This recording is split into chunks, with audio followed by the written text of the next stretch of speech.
Allah yang maha kasih, inongan ide dengar berata, yatim lon kisah udep tak gede, walingan warina bantu jaga, rangkang hubung on ujung tire.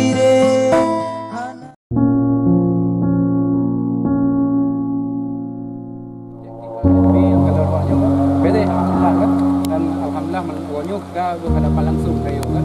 Nanti awak rondo punya nanjak daerah Gaju, singgah kamu deh, dia boleh bersinggah. Kenya ujin kali itu beda kepada yatim. Ucapkan terima kasih yang sudah sampai yang berkumpul bersama, dan mudah-mudahan sedekah yang kamu buatnya adalah amanah dan kita lagi pimpinan dokumentasi.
Udah cukup bang.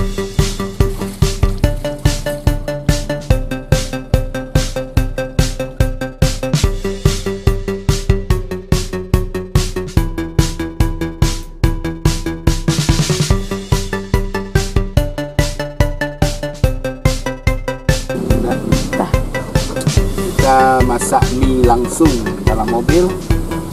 Ini jangan ditiru ya, karena ada gas di sini. Ini nggak apa-apa, kalau meledak langsung ke dalam air kita lempar, ya kan? Kita masak mie. Ini masakan darurat. Kita taruh bumbu-bumbunya.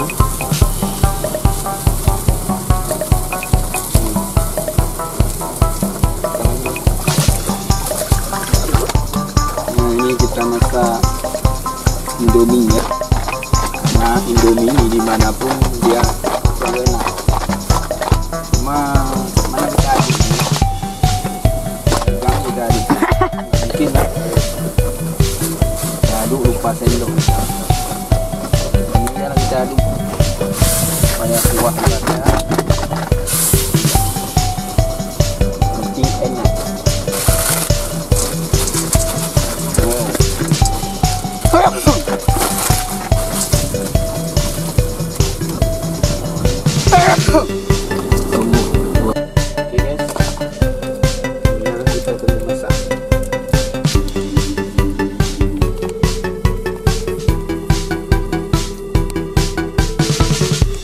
Alhamdulillah perjalanan kita hari ini sungguh luar biasa dan juga kita mempunyai pengalaman-pengalaman yang luar biasa untuk khususnya kita berkunjung kepada anak-anak yatim yang ada di wilayah Barat Selatan ini. Dan insya Allah kita juga akan mengunjungi daerah-daerah lain seperti Pulau Aceh dan juga seluruh yang ada di Aceh khususnya. Dan sekali lagi saya mengucapkan terima kasih kepada para donatur yang telah mempercayai kami untuk menyalurkan sedekah-sedekah Anda. Terima kasih. Assalamualaikum warahmatullahi wabarakatuh.